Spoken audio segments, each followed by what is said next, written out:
আজ রাতের ডিনারে খাবার জন্য একটা নতুন জিনিস বানাচ্ছি, কিন্তু শর্ট ভিডিও। আগেই বলে দিলাম। এই দেখো, এইটার মধ্যে না আটা গোলা আছে, এর মধ্যে নুন, চিনি আর সাদা তেল দেওয়া আছে। তোমরা চাইলে ময়দা দিয়ে করতে পারো, কি আটা ময়দা মিশিয়ে করতে পারো। হ্যাঁ, আমি শুধু আটা দিয়ে করেছি। আর তার সঙ্গে এই শসাটা মেয়োনিজ আর লঙ্কা দিয়ে মেখে রেখেছি। এর মধ্যে আমি পেঁয়াজ দিইনি, কারণ কি আজ আমার যেহেতু মঙ্গলবার, ওই জন্য।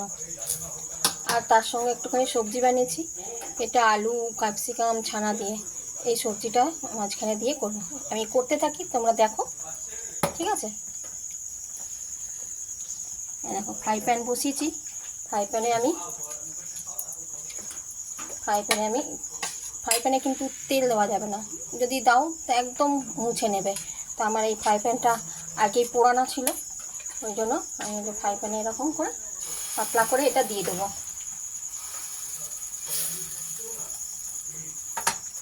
পাতলা করে দিয়ে এরকম করে গোল করে এটা ভালো করে চালিয়ে দেবো।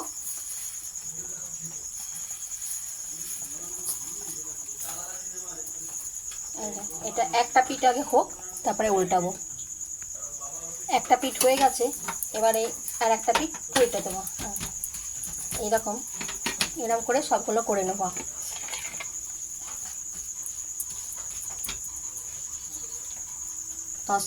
শসা দিয়ে এবার এর মাঝখানে মেয়োনিজ মাখানো শসাটা একটুখানি দিয়ে দেবো,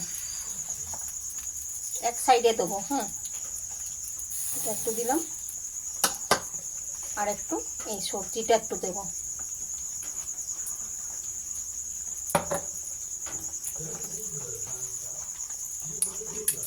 দিয়ে রুটিটা এইভাবে উল্টিয়ে দেবো।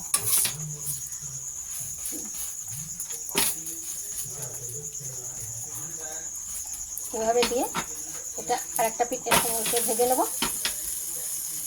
তেল না দিলেও চলবে। এটা তোমরা রাত্রিরে ডিনারে আমি করেছি, এটা সকালে ব্রেকফাস্টেও করতে পারো, বাচ্চাদের স্কুলে টিফিনেও দিতে পারো। এর মধ্যে পেঁয়াজ দিয়ে দেবে, পারলে পনির, যে যা সবজি টবজি দিয়েও খুব করা যায় এটা। ঠিক আছে, চলো আমি তবে একটা বানালাম, এটা নাবাই।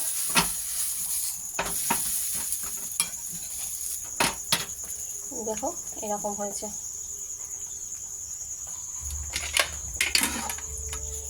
এবার এটাকে পিস পিস করে কাটবো, একটাই পিস করবো মাঝখান থেকে।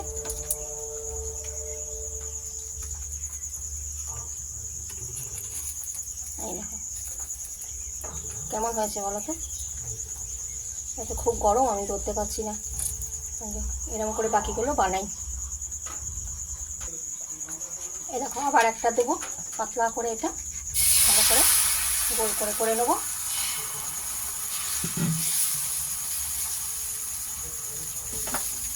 তাওয়াটা কিন্তু ভালো করে গরম করে নিতে হবে আগে। হ্যাঁ, তারপরে হালকা আঁচে এটা করতে হবে। ননস্টিকের এই তাওয়াতেই ভালো হয় আসলে। এমনি না হলে এই লোহার তাওয়ায় যদি করো তো তাওয়াটাকে পুড়িয়ে নিতে হবে ভালো করে। একটা পিঠ হোক ভালো করে, তারপরে উল্টে দেবো। এই এক পিঠ হয়ে গেছে, এটা উল্টে দিলাম। এই পিঠটাও এবার একটু লাল লাল করে ভেজে নেবো। দুটো পিঠই লাল লাল করে ভাজলে না বেশ একটু খেতে ভালো হবে, কড়া কড়া হবে।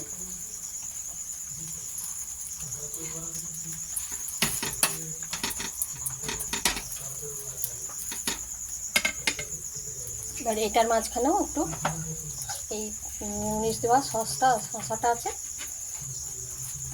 ওটা দিয়ে দিলাম।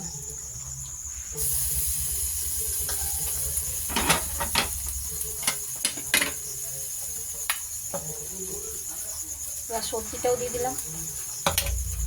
এবার ওটাকে উল্টে দেবো।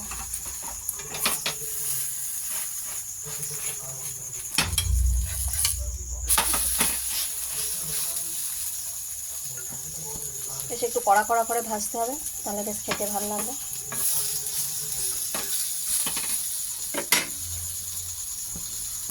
এবার এটাকে আবার ছুরি দিয়ে কেটে নেব।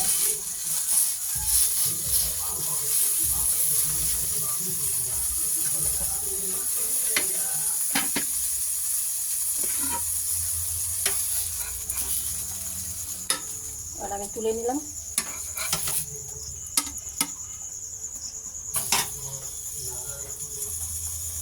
আমি তো ছোট ছোট করছি, তোমরা চাইলে এটাকে বড় করতে পারো, দিয়ে এটা ছুরি দিয়ে মাঝখান থেকে কেটে মাঝখানে সবজিটা ভরে তারপরে যদি মনে করো ছাঁকা তেলে ভাজবে তাও ভাজতে পারো। আমি কম তেল খাই বলে জন্য তেল কম দিয়েই করেছি। একটা পিঠ ভাজা হয়ে গেল।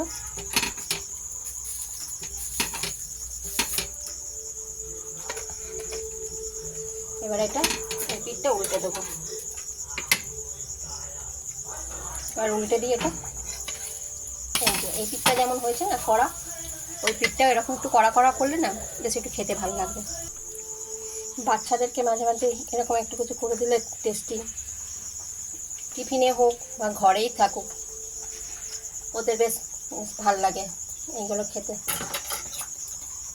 তো একটু পেঁয়াজ দিলে ভালো লাগতো, ঠিক আছে, পেঁয়াজ ছাড়াও খাওয়া যায়। আমার এই মেয়োনিজটা কিন্তু নিরামিষ, বেশ এটা কড়া হয়েছে, বেশ ভালো লাগছে। এইরকম কড়া কড়া করতে হবে। আর সবজিটা একটু বেশি দেওয়া হয়ে গেল, সবজিটা কম দিলে বেরোতো না। ঠিক আছে, এটাও খেতে ভালো লাগবে। দেখলে তেল কিন্তু আমি একবারও দিইনি।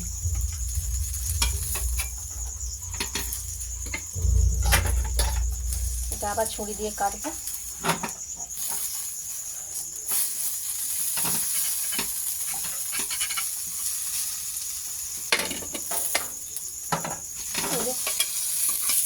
এরকম কেটে নিলাম, দিয়ে এই প্লেটে তুলে নিচ্ছি। এইরকম হলো, বাকিগুলোও আমি এরকমভাবে করে নিই। আর একটা দিলাম, এবার এটাকেও উল্টে দেবো। এবার একটা পিঠ ভাজা হোক।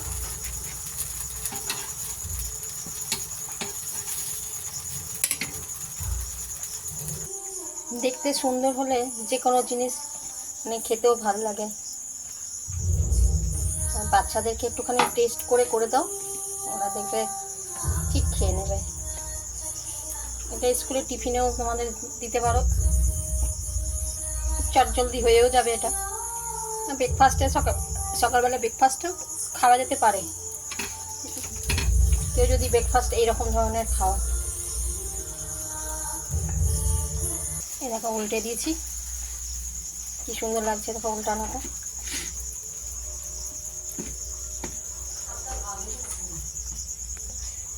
মানে গ্যাসের ফ্লেমটা একটু বাড়াতে হবে, তাহলে কি বেশ কড়া কড়া হয়। দিয়ে দিলাম শসা মেয়োনিজ মাখানোটা। এবার সবজিটা দিয়ে দিচ্ছি, একটু অল্প করে দিলাম, বেরিয়ে যাচ্ছে। এটা উল্টে দিলাম।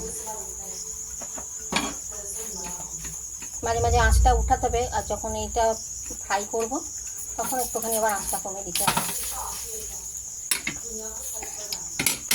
আবার এটাকে আমি ছুরি দিয়ে কেটে নেব।